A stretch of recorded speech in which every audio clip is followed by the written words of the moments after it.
বন্ধুরা, ঝুমা কিচেনে সবাইকে স্বাগতম।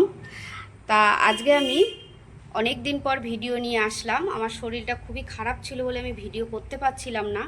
তা যাই হোক, আজকে আমি আম ফিরনি করব। তা আম ফিরনি করার জন্য আমার প্রথমেই আমি দুটো আম ছুলে নিয়েছি। তারপরে লাগছে 1 বাটি দুধ, 1 বাটি চিনি, কাজু, কিশমিশ আর গোবিন্দভোগ চাল আমি ভিজিয়ে বেটে নিয়েছিলাম। প্রথমে আমি আমটা চটকে নিয়েছি, এরপরে মিক্সিতে পেস্ট করে নেব। আমি কড়াইতে 1 লিটার দুধ বসিয়ে দিয়েছি, দুধটা জাল হচ্ছে।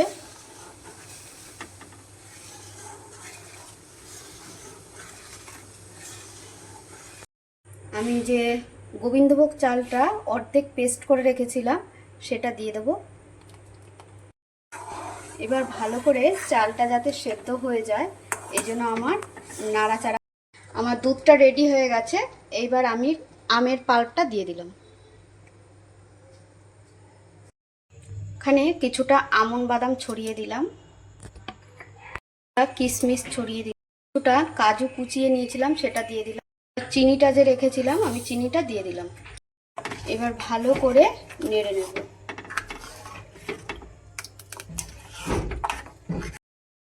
আমের ফিরনিটা আমার হয়ে গেছে রেডি। এইবার আমি এটাকে ঠান্ডা করে নেব। আমার ফিরনিটা রেডি হয়ে গেছে। এবার উপর দিয়ে আমন্ড বাদাম ছিটিয়ে দেব। আমার ফিরনিটা রেডি হয়ে গেছে। আমন্ড বাদাম আর কিশমিশ দিয়ে গার্নিশ করে দেব।